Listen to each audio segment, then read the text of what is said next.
Michelle Meow Show, your A through Z, covering the LGBT, LMNOP, and everyone in between. Our guest tonight filed a First Amendment lawsuit challenging the city's policy of needing to obtain a permit to gather at the steps of City Hall. So here to talk about that lawsuit and the outcome is Shawn Strickland, the Strickalator, otherwise known as Supergirl. And I think I kind of like smushed that all together. Actually, it's Shawn Sunshine Strickland, the Strickalator, aka Supergirl. Welcome to the show. Thank you so much. This is wonderful to be here. I'm really excited to be on the Michelle Meow Show. This is a good time for San Francisco. I know everyone's like kind of crazy right now. Everyone feels strange, but I just know that there's a lot of hope still. There's a lot of love in this city still. There's got to be a lot of hope, and you know, especially if we have a superhero. But before we talk about that lawsuit, let's talk about you. Okay. It's tradition here on the show that we open up with a coming out story. So however you take that, respond to it, share with us. Well, I've moved from Texas 4 years ago to get away from hatred. I've had a lot of people in my family who have been not understanding and to the point of abuse about who I am as a person. So I came to San Francisco to find a new life. And I did. Except when I got here, I found that there was also hatred too. I started wearing this outfit because I was attacked in a hospital by a security guard at St. Mary's Hospital. And he got away with it. It's a hate crime. And he beat me in the parking lot of the hospital and dragged me up the hill. And it was really painful. And this happened in January of 2017, January 5th in the morning. And I was a patient at the hospital, and I'd been seeking care there. And this security guard was transphobic and trying to get me in trouble with the doctor and pretending like I had faked my injury and threatening to put me in prison for faking an injury when I'd actually had been there, requested to go to that hospital. And after I reported the crime, I spent 6 months on a walker trying to rehabilitate my knee and my back as I'd been broken. I was on the concrete, you know. The police didn't really do anything. In fact, they redacted my police report. They said there was no video evidence whatsoever from the hospital, the security cameras, and it's in the parking lot of the hospital, and that somehow there was nothing, and the only thing that they had was me getting angry because I wasn't getting treatment for that, my pain. And I couldn't believe this. I had been through such an ordeal. I really kind of broke, and I remember that I put this costume on. I had a different costume at the time. I went down to the Embarcadero, and this is just after President Lex Luthor got elected. That's what I call him. Donald Trump is Lex Luthor because I don't. Everything had just like, it was just so horrible. I wasn't getting justice. No one was paying attention to what happened to me. I was getting lost in the fray of all the things that Trump had put down on us, all the division that we've had in our country because of his words that are not right and don't create unity. So I went to the pier and I started acting like I was the president. I kind of lost my mind was a little bit in a strange headspace. I was definitely hurting, and I was using my acting skills. It was kind of a combination of being bipolar and acting, and I told the police, you know, that I had like a kind of a thing with them, and I would told them off for that day. I was really mad at them too. I was really disappointed in SFPD for not being there, for not believing the victim, not believing the woman, and this was before Me Too, before all that, and you know, I felt alone. I felt like San Francisco didn't love me, like they didn't care. Yeah. And so what changed after, you know, putting the cape on and a very traumatic experience? Well, I started gaining power. I started gaining confidence because I used to dress up when I was a boy. I grew up as a boy. I dressed up as Superboy. I'm a two-spirit, so I'm kind of both Superboy and Supergirl. But it became something that allowed me to go into the police station and be noticeable and to remind them of who I am. And I started developing this personality of mine, this Supergirl persona. The show and the comic books, it just sort of all, everything that's ever been done has given me strength. I mean, even Melissa Benoist, you know, I'm sorry, it's just that show has given me so much hope and has made me. I've dedicated myself to the city. The last 2 years I've been doing this. I've been going around the Cape. I've been trying to right wrongs. I changed flat tires when people broke down and they were worried about cops coming and arresting them because they didn't feel safe. I've been in front of Burger King and I've stopped a knife fight between a black man and a white man. And I've been to Berkeley and tried to create peace there and try to get in between all these groups and stuff. And I felt compelled to do these things in my cave and make a presence. And on top of that, I've been entertaining people and like spreading joy, going to baseball games, the Giants games, and dressing up as different characters, trying to make people feel better and bring that groove back to San Francisco that we're missing. I love this so much. I love it so much.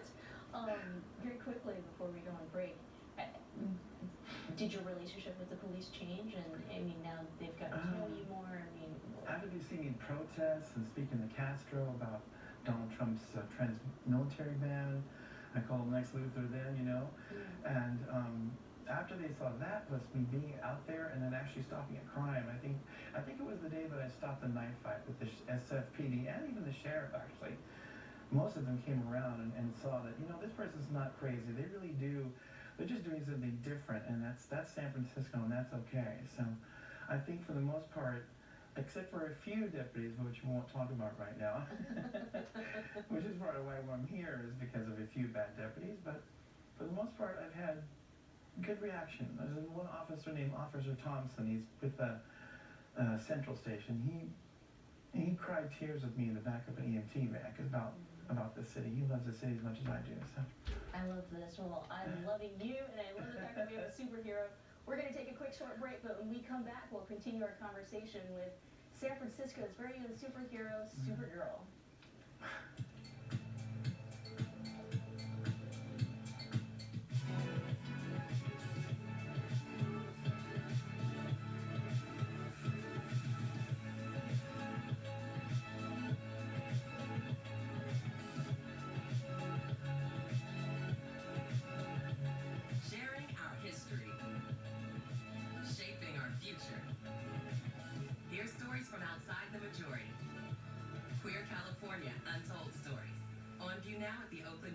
California.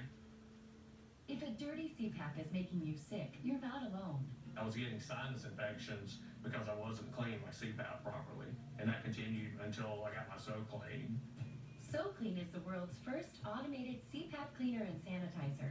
It kills 99.9% of all CPAP germs and bacteria that can build up in your mask, hose, and reservoir. I don't have to push a button or anything. I just put the mask in the chamber, close the lid, and it runs automatically. SoClean has been a lifesaver. SoClean works on all popular CPAP machines and masks. Try it risk-free for 30 days. Even shipping is free. Call 1-800-489-9426 to take advantage of this limited time offer. I would recommend the SoClean machine to anyone else. It is that good of a machine and has made that big a difference in my life. Try SoClean risk-free for 30 days. Even shipping is free. Call 1-800-489-9426 or go to SoClean.com. I never planned on being in an accident, but that truck didn't stop. The truck accident left me with so many questions. Do I have the best doctors? What about my car? The medical bills? Work? I need help. I gotta call the Barnes firm. That was the best call I could have made. At the Barnes firm, we've handled thousands of accident cases. Our team works to answer all of your questions and help each client get the best result possible.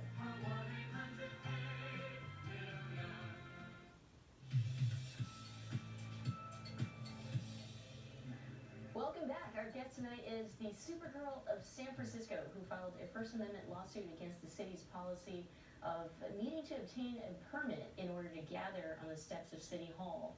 So this is a big deal because, I mean, one, right, San Francisco is the city in which we all gather, we protest, and this rests on, you know, freedom of speech. Right. What initiated the lawsuit? Did something happen? What triggered it? Yeah, well, it was because of the fact that no one was paying attention to the hate crime. So I decided to do something bold. I was given advice from someone on the internet that says, if you're doing protests and trying to get attention, you gotta do something bold. So I went to the City Hall steps at around 4 in the afternoon on, it was about April 24th, I guess, or 25th. I can't remember the exact date, but I was there with a band that said, I'm a victim of a hate crime and I need help, and please help me. That's what it said. That's all it said. And I had talked with a deputy that was there in the afternoon. I was going to put it on the City Hall, and he said, no, you can't put it on the City Hall. You have to. I asked him if it's okay to put it on the steps, and he said yes. He said, go ahead and put your banner on the steps. I told him I was going to wait there all night long, waiting for someone to show up in the morning. I was kind of doing a sit-down protest as well as a cry for help.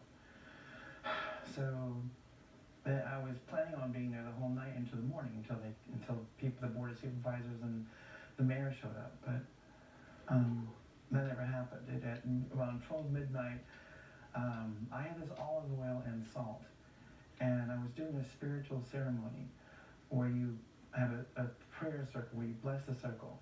So I put this salt and olive oil around the banner, and it wasn't to do anything. And that's when the deputies came out. They came out. They started screaming at me and yelling at me, accused me of vandalizing City Hall, and saying that this was Mayor Ellie's property. You can't be here. And I was trying to explain to them what I was doing and that this was just a cry for help.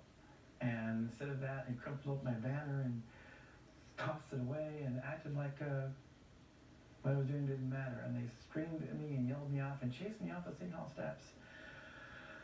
He grabbed my arm and accused me of assaulting him. And that was a bad day. So I wasn't allowed to stay and protest. And I was going to clean up the thing, the olive oil and the salt. It's just natural stuff that you can wipe away with soap real quick, and it would have been fine. Were you criminalized for this act? No, they didn't even try to do anything. So they just chased me off. Chase you off, and so Yeah. at that point, what was your reaction to that? Were you thinking, I need to call somebody? I actually started getting suicidal because at this point, I had been rejected. I felt like, wow, I'm going to get rejected again by sheriff deputies, people I thought I was supposed to be able to trust. Mm-hmm. I'm sorry, I lose my voice. But how can I get? Sure. Okay, I need more water. Okay.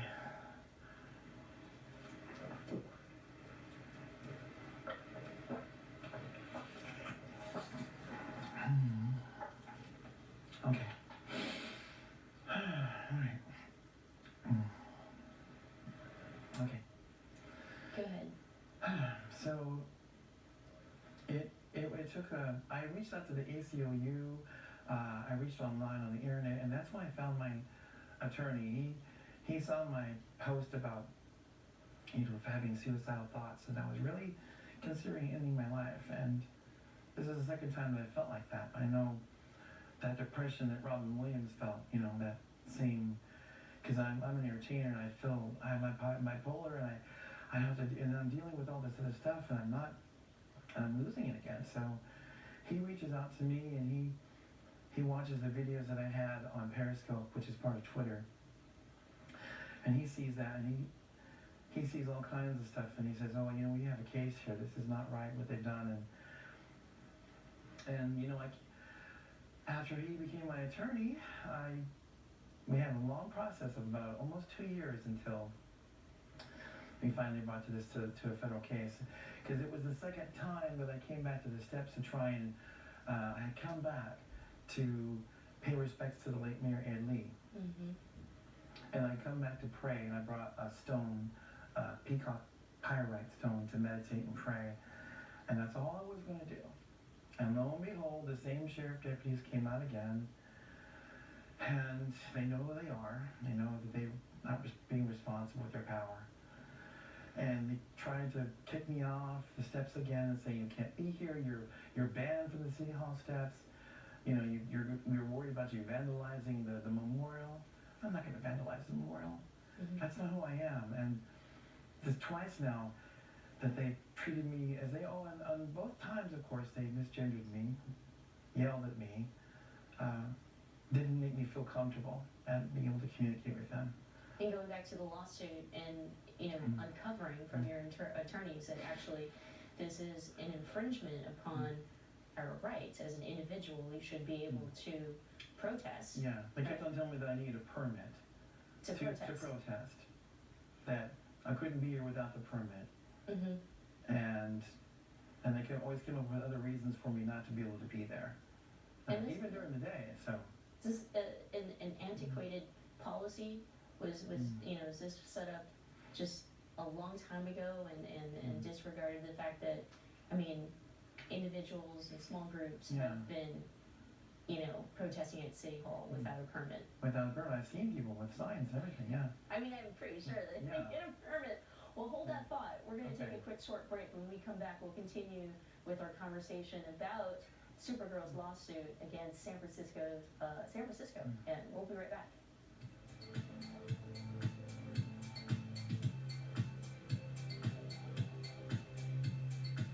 Now anyone can taste the luxury of the truffle at Carl's Jr. With a creamy truffle-infused cheese sauce, 100% charred broad Angus beef patty, and delicious bacon. Hang on. It has bacon? The new bacon truffle Angus burger from Carl's Jr. When the world is watching and you need your logo to be perfect, you need certainty. At 4imprint, we give you the ultimate guarantee. Because when something has your logo on it, it matters. To you, your customers, your coworkers, and to us. Our wide selection always changes to keep up with the latest trends. But there is one thing we deliver that's timeless. Certainty. Explore thousands of promotional products at 4imprint.com.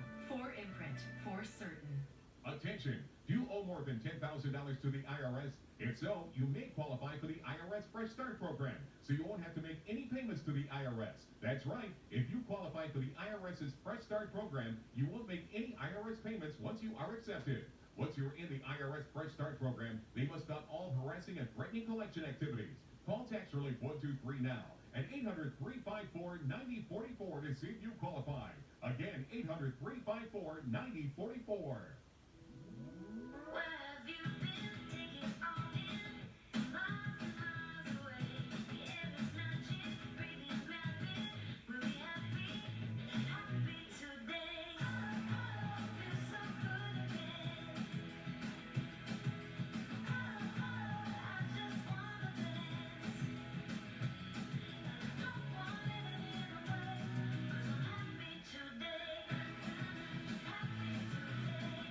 Now anyone can taste the luxury of the truffle at Carl's Jr. With a creamy truffle-infused cheese sauce, 100% charred broad Angus beef patty, and delicious bacon. Hang on. It has bacon? The new bacon truffle Angus burger from Carl's Jr.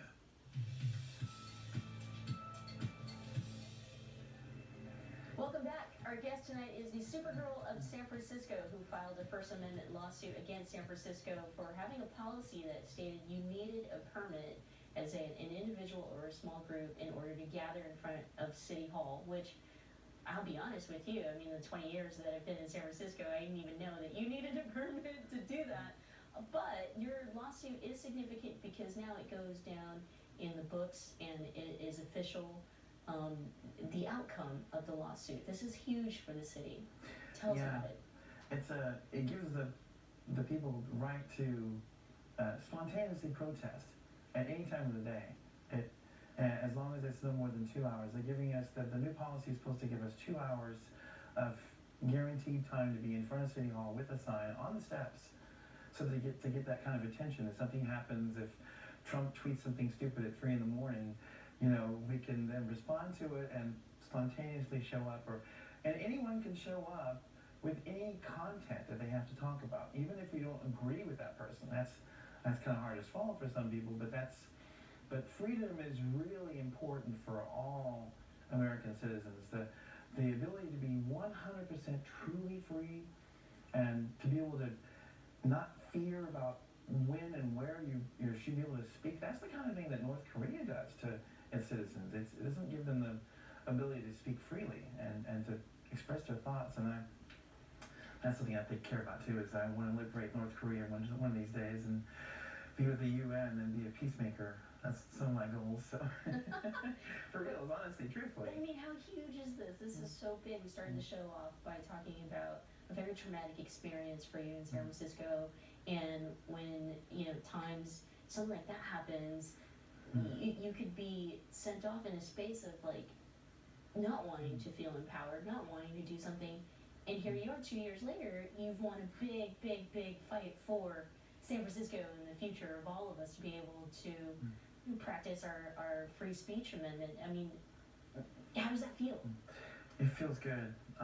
You feel vindicated? I feel like at least now the city's listening. I want the people to be able to be happy about being. I want people to go up every day on City Hall and say something and do something. We need to get that fire back in our city. Protesting shouldn't be just like on the weekends. It should be almost every day right now. We're in a weird time right now, and we're going to save our country. We're not going to have unity if we don't start talking about stuff, and that's the ability to talk about anything and everything on the City Hall steps or signs. And it might be tense, it might be weird, it might be violent times. That's unfortunate because people do that kind of thing. Both the left and the right do that kind of thing. Yeah. But this is supposed to be Star Trek. This is supposed to be the Federation.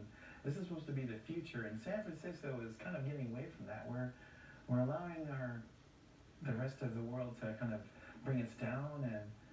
And I think to be able to speak freely in front of City Hall and sing and do a performance, it doesn't matter what the thing is, without a permit. 15 people.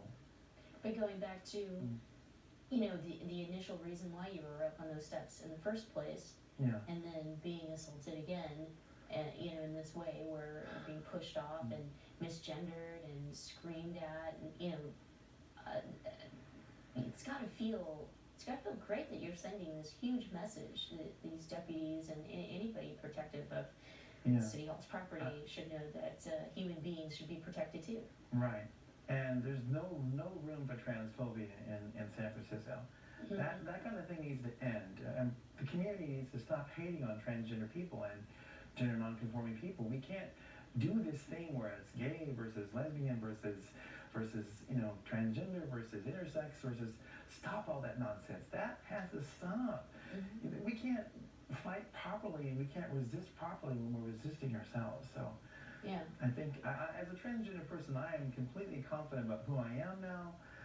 Taking hormones is the best thing I've ever done for myself. I'm completely at peace. I don't care what Ben Shapiro has to say. He doesn't understand the serenity that comes from being yourself. That's all that matters, is being your true self. Very quickly, I did want to bring up the fact that at some point you, in the articles that I had read at least, you had we were open about being a homeless transgender person in San Francisco. Yeah. And so not only is this case huge for all of us, who believe in free speech, but I think it's huge also for the transgender community and the homeless community to have a superhero like you. I spend a lot of time in the Tenderloin, actually. I'm always in the St. Anthony's or Glide. You'll find me there most of the time because I'm poor. I still live in a tent in the forest. So we have some pictures of you that you sent over, and I love this. Just because it's so great. And so, I'm sure of it walking down the streets of San Francisco. I mean, it's who you are. You are the superhero, and people treat you as one. Most of the time. I still get a lot of people that laugh at this costume. They don't understand what I'm trying to do. They think it's a joke, and I get a lot of, I get a lot of sexual advances from people that are sometimes not too pleasant, but I have to deal with that. Hey, I saw a photo with you and the current mayor, Mayor London Breed, and yes. so I think that's wonderful, and I think you are a wonderful person in our city, and we're so lucky to have you as our superhero. I want to thank you for the lawsuit, and it's a huge win for San Francisco, and I think, an example for the rest of the country. I love London Breed, by the way. She's a good mayor, and she has a costume too. She told me that at the town hall, she said she goes out in the city and she does things in a costume, and no one knows it's her. Oh wow! For real. I gotta figure out who she is now. Supergirl, thank you so much for joining us here on the show. Thank you, Michelle. Don't go away. When we come back, some final thoughts. So come right back.